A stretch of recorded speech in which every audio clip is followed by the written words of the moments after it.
ومن أحسن قولا ممن دعا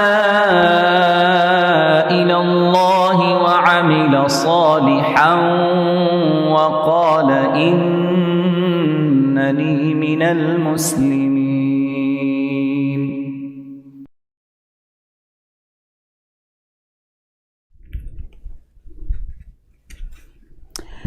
Bismillah ar-Rahman ar-Rahim. Alhamdulillahi Rabbil Alameen. As-salatu was-salam ala Rasulihil Kareem wa alihi wa sahbihi ajma'in. Birahmatika ya arhamur rahimin. Dear viewers, Assalamu alaikum and welcome to our weekly book club. The book we are reading these days is The Boy Crises, and this is a new topic that we have picked up, and it's a very relevant topic, especially for us living in the West, that this is something that we are all witnessing because of many reasons. So, but one thing, and if you are watching our series, you must have up till now have got an idea that what kind of things are we talking about. But one thing that I wanted to make clear, I think we overlooked it in and I thought this was a good way to include this over here, is that so one thing when we say about the dad deprived boys, the boys who do not have a father figure in their lives, we are not talking about those homes where dads have passed away or have died or something like that, because even the author in this book, he mentions that all dad deprived boys are not equally deprived. So the issues that are being highlighted in this book regarding dad deprived boys or for kids and families where father does not have an active role, that is more of the families where the both parents are not have this or do not have this good feelings for each other, or they are that relationship is more in a negative sense. So over here he does mention is that that when a dad dies or is killed in war, children do comparatively better than when their fathers are absent because of divorce or parent never marry. So most of the issues that the book is highlighting is because of broken homes where there are parents have divorced in a very bad manner, or it was just they were never in the picture to begin with. So this kind of a thing, because he says that when a dad dies, the children experience their mom's grief at his loss. Their mom often shows respect for their dad, and positive stories about him are enhanced by nostalgia. So these kids are not included in that category because they still have a very positive connection with the dad by the stories that are being shared, or their mom, her grief and how she remembers their dad. So the children raised by mom who are single by choice tend to experience fewer problems than children of divorce. So mostly the broken homes he's focusing over here are the ones that are suffering. So this is one distinction that I thought was important. As always, Afreen is here with me. Afreen, assalamu alaikum. And how are you finding the next chapters, Afreen? Very interesting, Amna, and it's a very eye-opening chapter also. Yes. Shows the importance of how both parents are equally important in the child's equally important life. Yes, because this notion has always been around that somehow the mother is more important, but now we are learning that yes, the mother is important, but so is the dad, and that's what we're learning. So I think chapter number 14, this is something amazing I noticed about this, the beginning of the chapter. The chapter says, the desire to be a father begins in the son who sees in his own dad who he could become. So right now, Afreen, I think a lot of things that we hear about is that the men are, especially the young men, they don't want to become fathers. Yeah. They don't want to marry. They don't want to settle in a house and have a family.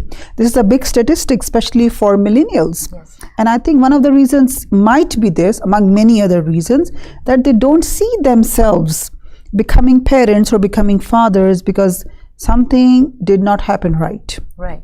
And one of the very sad things that I have seen in this generation kids is, Amna, that they come out and say, we don't want to be like our dads. Yeah. that's something very That's hurting. exactly. I just feel so bad that these kids, if the father hears that, what will go through. And sometimes they're just saying it in the heat of the moment. The father, maybe put some disciplinary boundaries, and they're not happy. So but maybe this is not what they feel, also but they're just saying it. lifestyle, Amna. Like how the fathers today are not giving time to their kids. Yeah, or they say that father have to work so hard. Remember in one of the previous chapters we were talking about this, that in Japan the kids see the fathers have to work so hard, and they have to be absent all the time, and this is why it's making them, okay, I don't want this, this kind of a thing. Yes. So then, he also mentions about this, that, how this, in a way, he talks about the story of this boy whose dad has passed away, and he longs for something like that in his life. So his mom, somehow brings a car back owned by the father, and how the boy reacted when he saw the car that belonged to his father, and now he can use it. So that connection, that's something that he wanted to connect with. So this shows that. Aminah, I wanted to remind you, like last time you had said you want to talk about the dad brain. The dad brain? Yeah. Really? We didn't talk about that? No, we didn't. We said we'll the discovery of the more. Dad brain? Yeah. Discuss it more in the next, wow. Biodad. Biodad, yes. Yes, this was a good topic over here. Yes, Afrin, good thing you reminded me of that. So, over here, they put like a biodad is the dad who gets, he becomes a father, and then he becomes a very involved father as his kids are growing up. So this is something he says when a man becomes a hands-on dad, he activates his dad brain, a nest of neurons that would either otherwise remain dormant. This dad brain is very similar, although not identical, to the circuits triggered in expectant mom. So basically, when the changes that women go through when they're pregnant, he's quoting this research over here, that the dads, when they become involved dads, their brain, those circuits are turned on, which are otherwise dormant, that they become, the same kind of, the changes start happening in their brain. And he says that, they kind of have more oxytocin now. Maybe their testosterone goes down. They're more of a dad than, a male or something like that. They're more of like they get the motherly instincts. Motherly instincts, yes. So many dads have said in this chapter that how they feel connected with their children when they walk around with the infant, carrying them around. Exactly. Though the mothers normally do that, yes, but when the dads are doing that, all those hormones are... And they're going through the same thing. So say in a dad's brain, an increase in oxytocin activates a greater facility to connect with his children. It does this by enhancing his brain centers of social recognition, something that is called parent-child synchrony. So we were like, and then he says, we know a hands-on dad is good for the children, but what can you tell your son about whether these changes will be good for him? The research of Yale psychiatrist and parenting expert says, once you have held your sleeping child night after night, or walked for years with their hands in yours, you are a changed person. Yeah, absolutely. That's so cute. It's so cute, Amna. And also, like, it was pretty surprising to me also, like, that the research found that involved dads, their health improves. So do their relationships. Exactly. His warmth, their mental and health. even his job satisfaction. Exactly. So because you're calming down, you're becoming happier, or connecting with the child. It's so unmanliness. But then that's what really happens, because the oxytocin comes up. This is what he's saying. The research is quoting like that. And dear viewers, I really like this line. He says, it is it is often the case when a woman marry, they hope to change the man. When men marry, they hope the woman will remain the same. Both are disappointed. Both are disappointed. Because both do change. And he changes for something and she changes. But this is a beauty of having a family. I think this is why in our deen, there's so much encouragement to have children, to have a family, because it brings out beauty in people. Yeah, this was also very interesting, Aminah. It says when it comes to parenting, it's like everyone is given an iPhone at birth, but new dads need permission to turn theirs on. Yeah, but do moms dads already turn on, yes, because but do when dads she's expecting, want to turn on their dad oh brain? yes, yeah, that's the thing.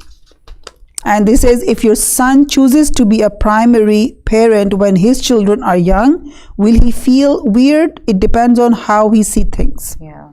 You see, so all this is like, the children, they hear with eyes and they see with eyes. I don't think they use their ears as much as they use their eyes, because what parents are doing, it is the same thing that they will be doing as well. So this idea of a dad brain was really good. We really like this kind of a thing. This was also very touching, Amna. Careers are for now, children are forever. Yeah. This was also very good. Yeah. It says, in the past, boys fulfilled their sense of purpose and mission via a career that was expected to last a lifetime. In the future, since careers will rarely last a lifetime, it is preparing your son to be a dad that is more likely to give him a sense of purpose for a lifetime. Imagine that. And Afrin, even with careers, things always don't go your way. No, you might not be able to reach those goals that you are trying for, because it's so much competition.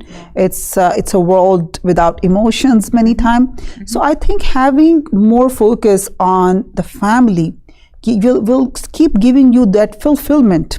Those setbacks that we maybe have in our careers or professional lives, they won't be as much when we have another place to fulfill ourselves. That's a family. So it says over here, the most men, the road to high pay is a toll road. So they go through so much for high pay. They leave their families, their children, everything. And this was also something that caught my eye. Now, dads who nurture dad-enriched children receive the gift of a nurtured soul. And as his son feels he is contributing joy to his dad's life, he feels positive anticipation about the dad he can become. Wow. Such a beautiful thing. So you can really, to make your children into wanting to be dads, and of course they have to have examples. After reading this, I was like, this idea of toxic masculinity, I think it is not only created by culture, it is also created by this culture of not having a family life. And all of us are part of it. So then he starts about why are dads so important, and I told you, he said that the father begins to desire the father to be a father begins in the son who sees in his own dad what he could become. So if the son sees a dad who is good, who is understanding, who is involved, he will want to become a dad. But if he doesn't see that, then maybe he doesn't want to.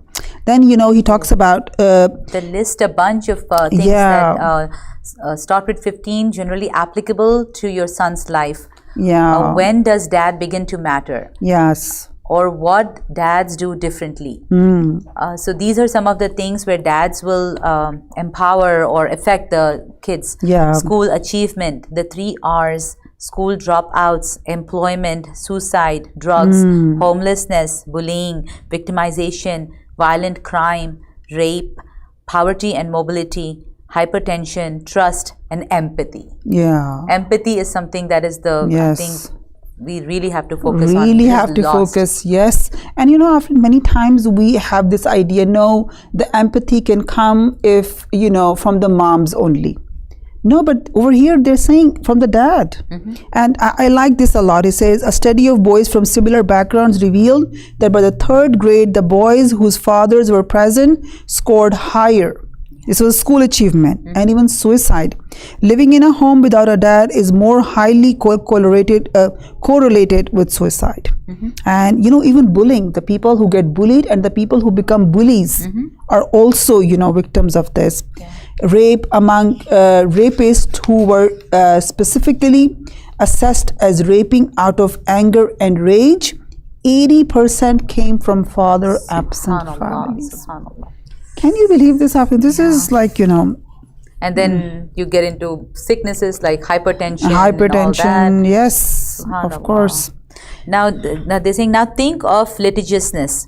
Have you ever sued someone who empathized with you? No. So Amna, this is really for doctors. I mean, of course, your husband is, my husband is, So empathy is what can really, even if mistake happens, empathy is what will not make the people sue you. Yeah, and I think if you look at there's many cultures in the world, masculinity is having, being tough, not showing empathy, not accepting a mistake. Imagine what kind of a culture is promoted by that. If you're talking about empathy and the kids are growing up in a house where to be a male is not to accept my mistake, is not to be empathetic because this is weakness. Yes. Then what kind of human beings are we going to raise? It's I don't know what else to say. I don't know that after reading this book, so much has to be said. Dear viewers, when I read such books, I always, come to this conclusion, and maybe you guys can also add to it, that the basics. These are the basics. We talk about so many studies and doing this and doing that, bringing this organization for children, for adults, for this, but the real thing is the home. The home is where it all starts and it all happens. And if that unit of a society is not strong or is not built on the right foundations or the right mindset, all these problems are just a result of that. Absolutely. So instead of, having all these, yes, we need all of that, the efforts that we do, the humanitarian efforts and whatnot, I think if we also start focusing on, the foundations of a family. And self. And self, yes. And I think this is where our deen is so beautiful. Yes, Amna. Like the other day, what you were saying is people just weigh success by your achievements in the dunya, like your education, your this, your that. But this part, becoming empathetic, becoming softer, having that feeling for others. It's never considered a success. Apologize, yes, which is missing. And also, one time I think somebody, I don't know where, somebody came to our home and he said that, we tell our kids, you have to become the best this and the best that, even the daughters, best this and the best that, in terms of career and education. But have we ever ourselves said, you have to become a good father? You have to become a good mother. You have to become a good husband. You have to become a good wife. On the contrary, Afreen, this popular culture agenda and the way they're presenting feminism, because feminism is not bad or wrong, but there are extreme opinions as well. We have to be fair. So I don't disagree with feminism. There is an issue and that needs to be looked at, but there are also extreme opinions in this too.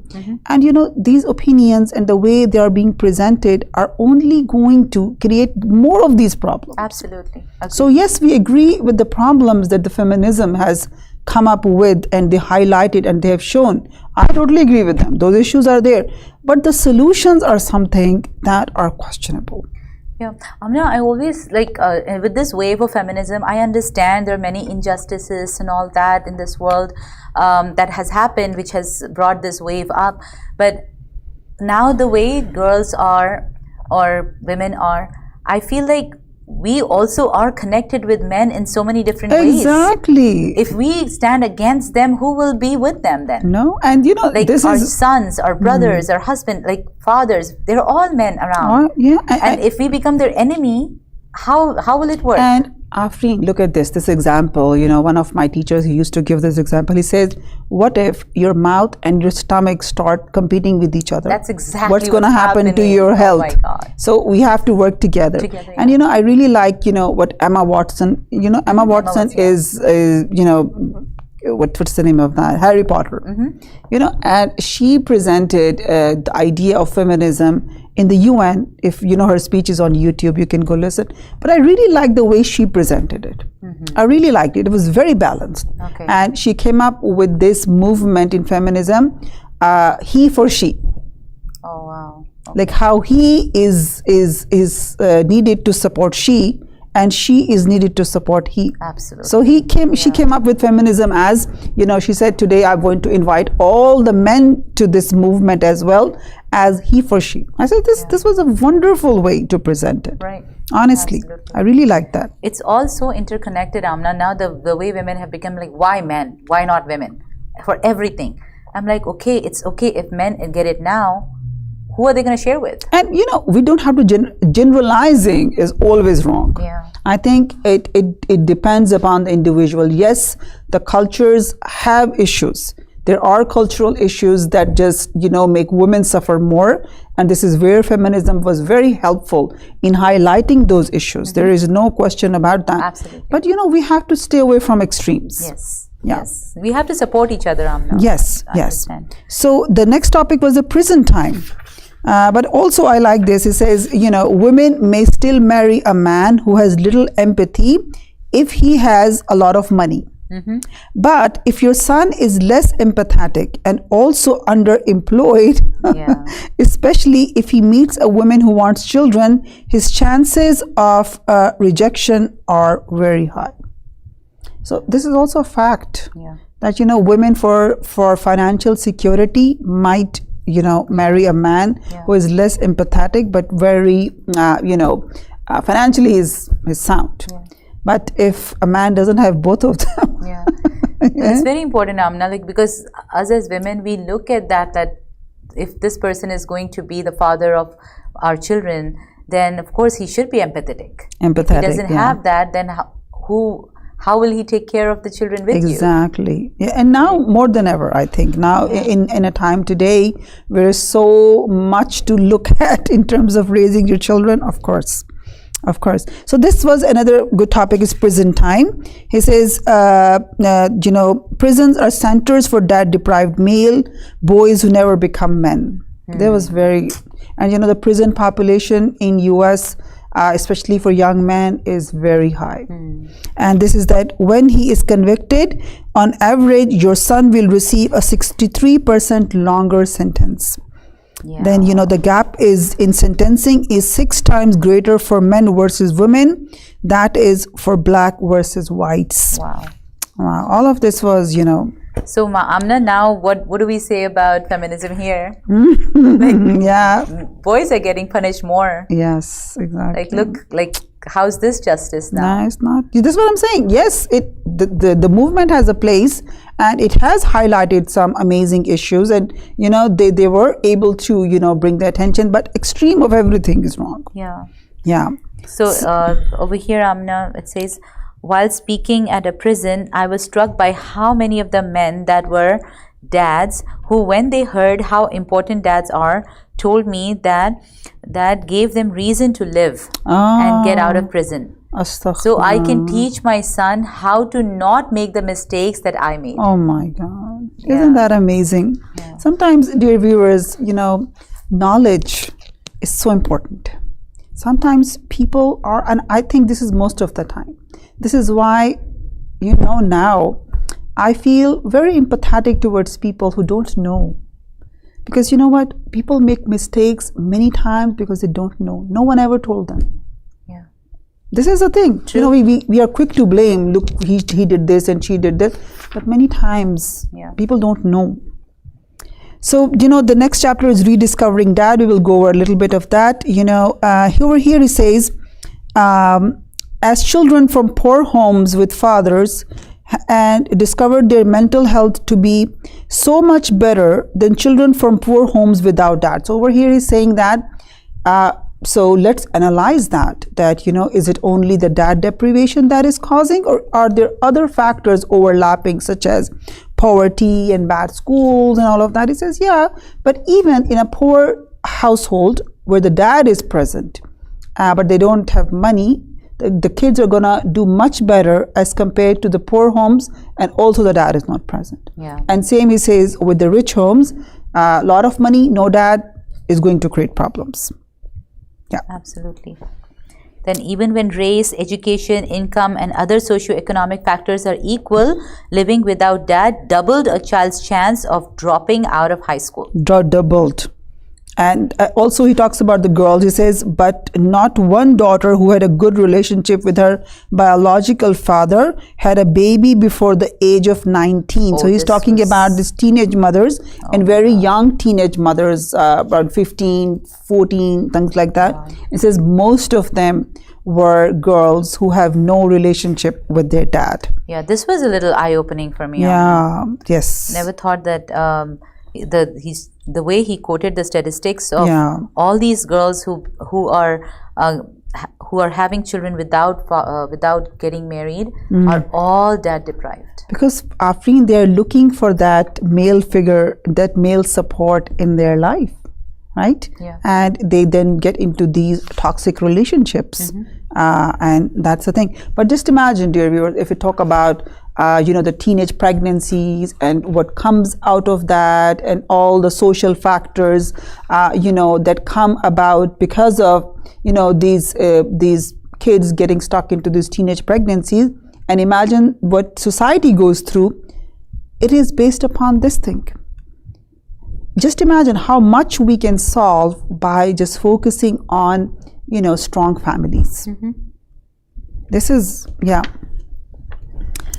Then next one is, does marriage imply more father involvement? This was eye-opening for me, Afreen. Yeah. Honestly, this was like, So would you like to start this? Yeah, sure. Most boys don't want a lecture on the immorality of living together as opposed to being married when they have children. But it is crucial to let your son know that when unmarried couples live together when their child is born, by the child's third birthday, 40% of those children will have no regular contact with their dad for the next 2 years, between ages 3 and 5. Wow. So mostly when people, he's right. If nowadays you say something like that, no, people should not live together without, it will be like, you're trying to control, or you're just being too conservative, or you're just attacking people's lifestyles. But just look at these statistics as well, fine, But parents who do not get married and live together, this is what the kids go through. Yeah. So at least, Afreen, I think we should also think about. This made me appreciate our deen. Yeah. The way our deen is, subhanallah. Exactly. Whether you like it or not, you deal with it. Yes. No, but the thing is that we have to look beyond ourselves too. It's not only, yes, of course, the marriages that are abusive, of course, our deen also tells us that, do not stay in those marriages. But, on not talking about the abuse and all of that, just talking about, normal household where things just happen. Many times, Afreen, yes, abuse is one problem and those marriages should not survive and whatnot. But many times, people split for no reason. The level of tolerance has gone down. Again, we are different people. Everybody is different. Very individualism, very individualistic, I would say. Everybody wants to change them and make them like themselves. Yes. Difference is not celebrated. It's not. Yes. You have to accept the differences and know how to tolerate each other. Yes. Move. Yes, of course. We're not talking about, I will again give this disclaimer. We are not supporting abuse at all. Abuse is something that should be, addressed and, but this is not about, we're not talking about that. So then, he talks about this, Moynihan report concluded that in a majority black community, the main predictor of growing up poor was not race, but being born to parents who were not married. This was so amazing. Yeah. That, how sometimes you say, okay, the people of color, they live in those, those neighborhoods, which are poor. And this is that, yes, but he's saying race is not a predictor of that. It's mostly the families that they live in. So all of this is there. So the last of the topic that we will do today is that when does dad begin to matter? And this was also very, very Afreen, interesting. Yes. Because culturally, I would say raised up in a different culture.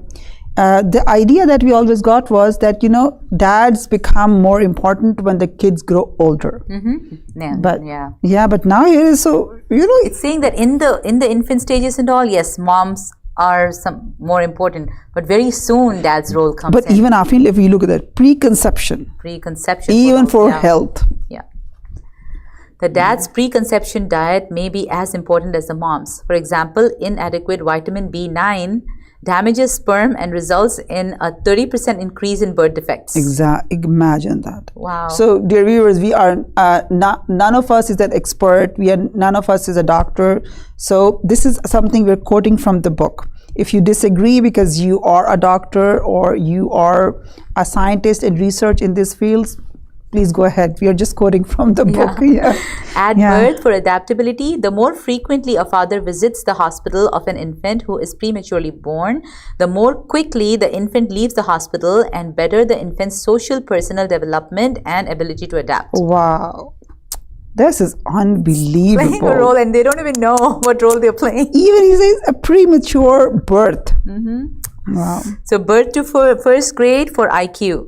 The more interaction a boy has with his dad before 6 months, the higher his mental competence. By first grade, boys and girls raised in families with fathers present had significantly higher IQ scores than those with absent fathers. Imagine that. Wow. Then first 6 months for trust, the more contact infants have with their dads before 6 months of age, the greater their ability to trust others. Young fathers, please pay attention. If you have babies at home, spend time with them, read to them, talk to them, so they will do better in school. And it says about first 2 years for positive behavior now. So first, now it was trust they develop, now positive behavior. When dads have positive contact with their children during the first 2 years, the children have fewer signs of uncontrolled and unwanted behavior. Wow. The more discipline, meaning that. Then between 18 months and 24 months, aggression, control. Yes. Rough housing done much more frequently with dads help regulate both male and female toddlers' aggression. But especially male toddlers. Male toddlers, Then preschool for psychological health. 80% of preschool children admitted as psychiatric patients in 2 New Orleans hospitals came from homes without fathers. Wow. 80%. 80%. And I really like this thing on the next page when he says, the quality of care in the tender years is even more important for your son than your daughter. Why? Girls, right brain, frontal cortex, coping mechanisms, ability to make eye contact, and social skills are much better than boys in the tender years. Boys are far more dependent on the quality of childcare programs as well as on the length of parental leave. I was very surprised by this. Yes, Aminah, subhanallah. So dear viewers, just listen to that. If you are young parents, if you have baby boys at home, then maybe this is a very good information to even to ponder on. That how much you can do for your son from now, because when they're older, we want them to become high achievers, go on these demanding careers and all of that, but it starts now. It doesn't start from high school, it starts now. Absolutely. Yeah. Subhanallah, reading this, I feel like it just makes you reflect on your own, like the deen we have. Yes. And what it teaches us. Yes. Yeah. It's everything that is the science is proving, Amna. It's like already there, already taught. Yeah. It's subhanallah. Just. So dear viewers, with that we conclude. Inshallah, next time we are, even the next chapter is very interesting. Reading next chapter, I realized how differently fathers and son connect, because even it was a reflection for me, because sometimes I why are they talking like this or something, but this was so inshallah next chapter you will enjoy it a lot, that how does the connection happens. I hope and I pray, we hope and we pray that this was beneficial and this will help you in raising your sons, inshallah. So with that we conclude, and we will see you all next week. Jazakumullah khairan katira, and assalamu alaikum. Assalamu alaikum. قد أفلح المؤمنون